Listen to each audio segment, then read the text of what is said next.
Hello mga nakshis! Praised be Jesus and Mary! Ngayon naman ay isasama ko kayo dito nga sa naganap na Marian exhibit sa Pandiocesis na Dambana at Parokya ni San Juan Bautista dito nga yan sa Kalumpit, Bulacan. Pagbaba nga namin ng sasakyan ay binati agad ako nitong mga very cutesy na mga batang lalaki na ito. Sabi nila, uy si Ma'am Shi, pinapanood ko yan, nakafollow po ako sa inyo. Tas tuwan-tuwa sila hanggang sa sinundan nga nila ako sa loob ng patio sa harap ng simbahan. Sabi ko, sige sasama ko na lang kayo sa vlog.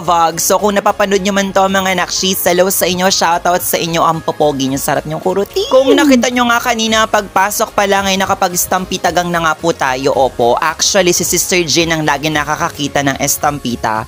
Tinatawag niya lang ako, tas babalik ako para kumuha ng isa. Ganun. Oo, totoong isa lang yung kinukuha ko ha. Minsan dumadalawa ako pag medyo malapad yung estampita. Malapad? Kung hindi nga ako nagkakamali, 3 place nga yung nilagyan nila ng mga poon. So una dun sa may pagpasok, ito yung pangalawang room, tapos pangatlo doon sa may loob ng simbahan. Nakapag-venerate nga din tayo sa second class relic ni Santa Ana Schaefer, yung kanyang kaperasong damit. And nakakamangha din to yung imahe ng pugot na ulo ni San Juan Bautista. Nandito na nga tayo sa third part ng kanilang Marian exhibit. Ito po yung ginanap doon sa kaperasong part ng kanilang simbahan.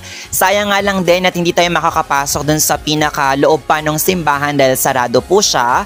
And may harang din po dito sa kanilang pinaka-Marian exhibit. This is my first time din makapunta sa kanilang simbahan. Siguro babalik na lang din ako kasi nafe-feel ko talaga na maganda po yung loob ng simbahan nila. Sige nga, ilang simbahan yung sinabi ko. Nabilang mo ba? Kung nabilang mo, comment mo sa comment section para malaman ko kung nanonood ka hanggang dito sa part ng video na ito. Ito nga yung pinaka-favorite part ko nung kanilang Marian exhibit dahil bumagay nga po yung mga imahen doon sa interior nung kanilang simbahan. May pagkaluman niya, tapos yung mga images. Ang ganda lang. Tapos ayan, nasa pangalawang estasyon na nga po tayo ng pag-iistampita gang. Ganon. Tapos mga nakshis, cute na cute din talaga ako dun sa anghel na to. Actually, una kami nagkita sa Pulilan, tapos nakita ulit kami dito. Ang cute lang niya ng pagkasaburay-ray ng buhok niya, parang anghel siya na malakas ang hangin sa langit. Ganon. Alam mo yung lumilipad siya tapos sobrang lakas ng hangin kaya nagulo yung kulot niyang buhok.